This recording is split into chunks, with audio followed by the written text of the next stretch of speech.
और एक विषय पे बात करना चाहता हूं कि हमने सांस्कृतिक अधःपतन की एक सीमा तोड़ी है विदेशी भोजन का अंधानुकरण करके। भाषा में हम विदेशी हो गए, भूषा में हम विदेशी हो गए, भोजन के स्तर पर भी हमारे देश में बहुत ज्यादा विदेशीकरण हो गया। भोजन भी हमारी जलवायु और हमारी जरूरत के अनुसार विकसित हुआ है इस देश में।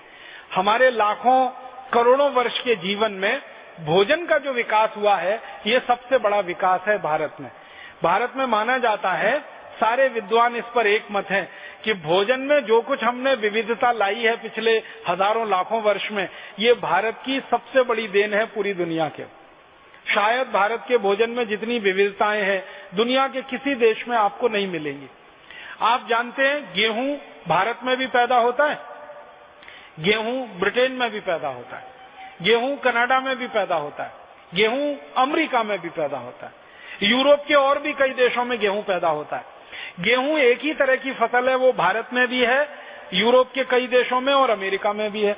हम गेहूं का आटा बनाते हैं और आटे से फिर हम पूड़ी बनाते हैं, कचौरी बनाते हैं, हम पराठा बनाते हैं।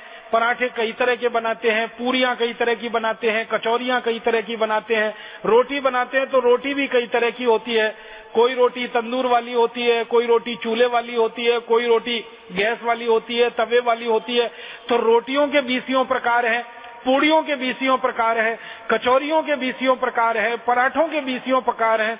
माताएं बहनें यहाँ बैठी हैं, 1 परत का पराठा, 2 परत का पराठा, 3 परत का पराठा, 4 परत का पराठा, ऐसे पराठे हमारे देश में घर घर में, गांव गांव, गली गली में इतने अद्भुत और इतनी विविधता वाले। हमारे पास क्या है? गेहूं का आटा। उसी गेहूं के आटे से खाने के लिए सैकड़ों तरह की चीजें हम बना सकते हैं, पूरी, पराठा, रोटी आदि के स्तर पर। यूरोप के पास भी वही गेहूं का आटा है, लेकिन उनके पास बनाने के लिए 2 ही चीजें हैं, या तो पाव रोटी या डबल रोटी।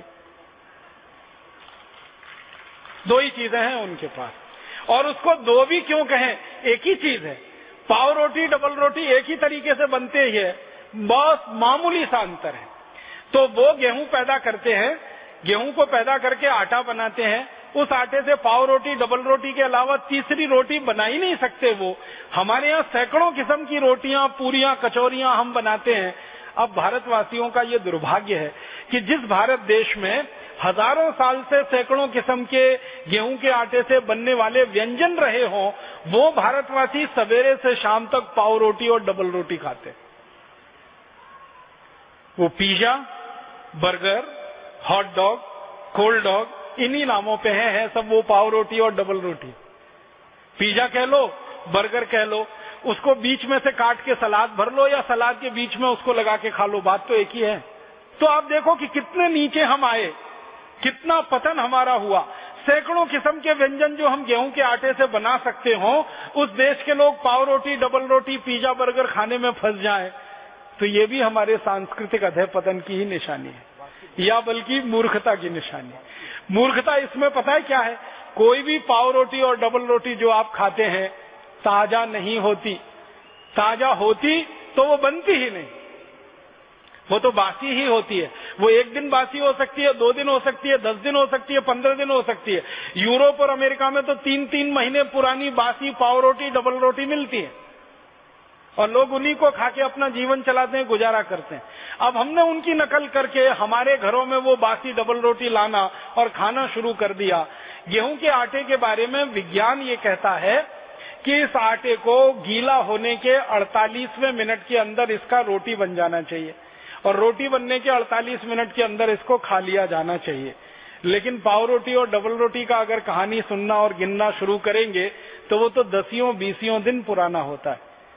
उसको खराब कर करके हम खा रहे हैं और फिर बड़ा शान महसूस करते हैं, अपने आप को बड़ा स्मार्ट महसूस करते हैं। हम पाव रोटी खाते हैं, डबल रोटी खाते हैं, स्मार्टनेस मानते हैं इसमें।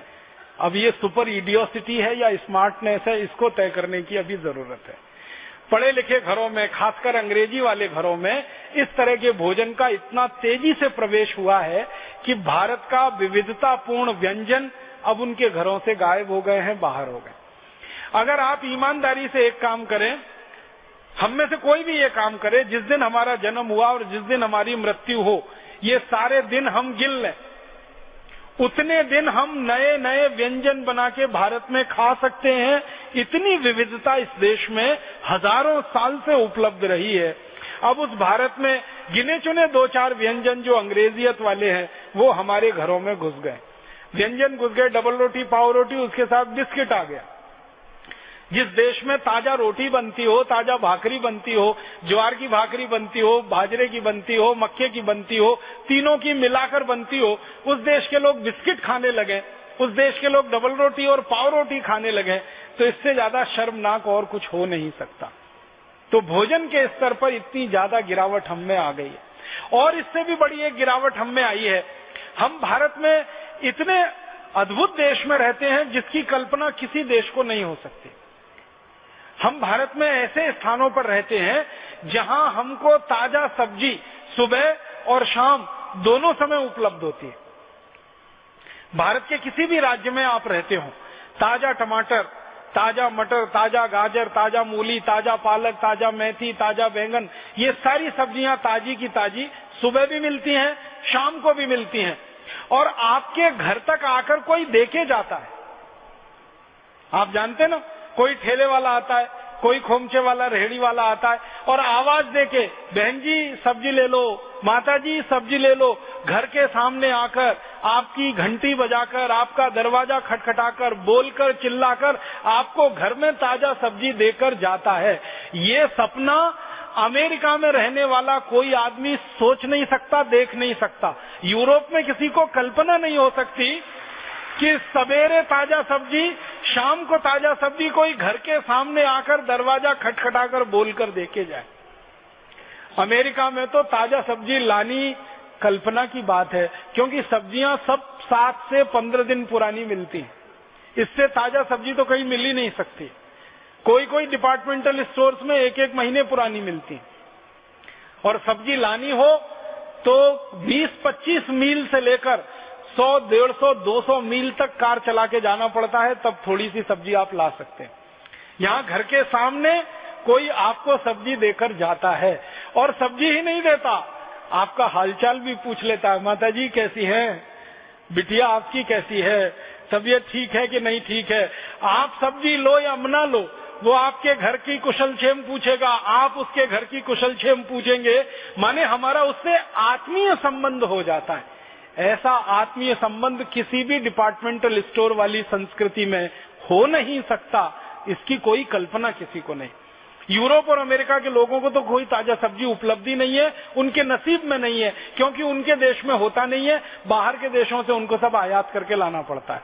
अब मुझे जो दुख होता है, अफसोस होता है, जिस देश में ताजा टमाटर सुबह भी मिले, शाम को मिले, वहां के लोग टमाटो सॉस खाएं जो 2-2 साल पुराना है, पता नहीं 3 साल पुराना है, 4 साल पुराना।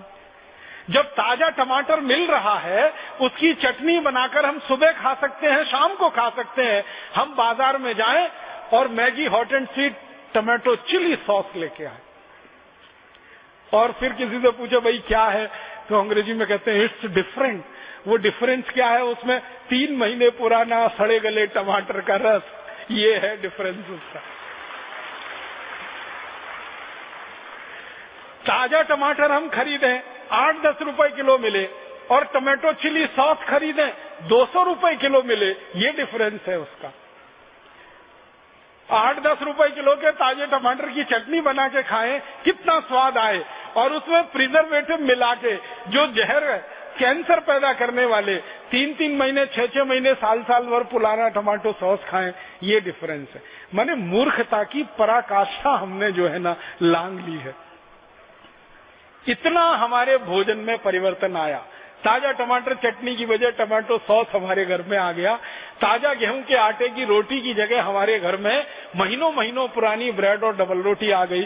पहले हमारे घरों में माताएं और बहनें रोज चक्की चलाती थी, रोज ताजा आटा निकलता था। सुबह का आटा शाम को इस्तेमाल नहीं होता था, शाम का अगले दिन सुबह इस्तेमाल नहीं होता था। इतना ताजा आटा खाने वाले लोग हम रहे हैं, इसलिए ये देश बीमारियों से मुक्त रहा है और दवाओं की जरूरत हमको ज्यादा नहीं पड़ी है। जब से हमने आटा सड़ा गला खाना शुरू किया है, महीनों महीनों पुराना आटे की बनाई हुई चीजें खाना शुरू की हैं, और महीनों महीनों पुराने टमाटर का सॉस खाना शुरू किया है, हमारी बीमारियां बढ़ी हैं और चिकित्सा का खर्चा बढ़ा है।